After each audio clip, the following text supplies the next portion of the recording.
Êtes-vous prêts? Vous verrez, la pluie n'a pas beaucoup d'effet sur la qualité d'un pèlerinage, parce qu'on vient vivre autre chose ici.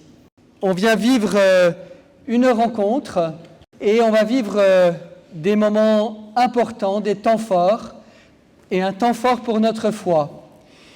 Oui, ce que nous allons vivre ensemble, eh bien, c'est une joie de partager, une joie d'échanger, une joie de prier ensemble, de rencontrer tout ce peuple qui vient un peu de tous les horizons.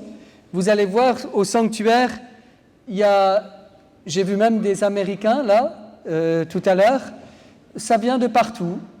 Et vous allez voir des gens qui viennent avec ce qu'ils sont, avec leur richesse, leur fragilité. Vous allez voir beaucoup de malades ici à Lourdes. Et c'est ça qui fait la joie de Lourdes.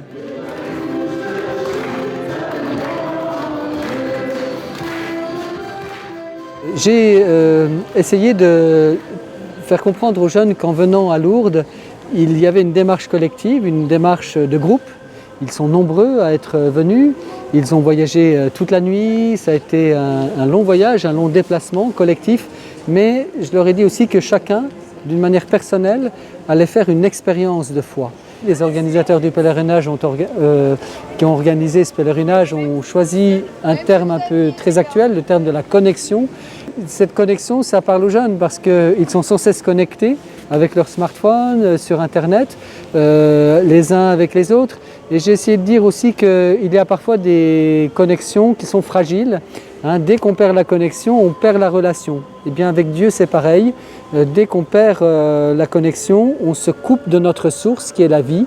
Et finalement, nous nous éloignons de lui et de fait, la relation aux autres en est elle-même perturbée. J'ai essayé de dire aux jeunes que Marie nous apprenait vraiment à être connectés au Christ. Il y a beaucoup de choses qui peuvent perturber cette connexion au Christ, à Dieu d'une manière générale. Et être en pèlerinage, c'est finalement vivre un temps privilégié pour être en communion profonde avec Dieu. Et j'ai essayé de leur faire comprendre qu'une vie, c'est un pèlerinage sur terre.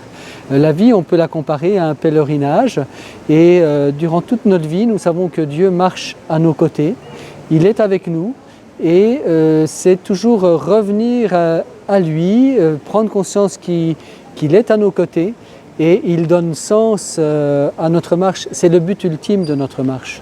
La communion avec Dieu, c'est le but ultime de notre existence.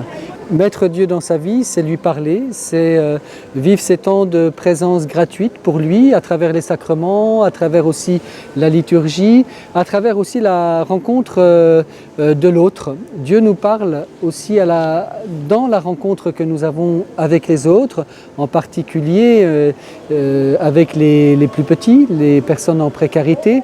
Alors je pense qu'ils vont découvrir ça aussi tout au long de leur pèlerinage. Ils vont découvrir comment, en étant profondément, je dirais, enracinés au Christ, nous sommes forcément en communion avec les autres. Dieu, finalement, s'il nous attire à lui, c'est pour mieux nous donner aux autres.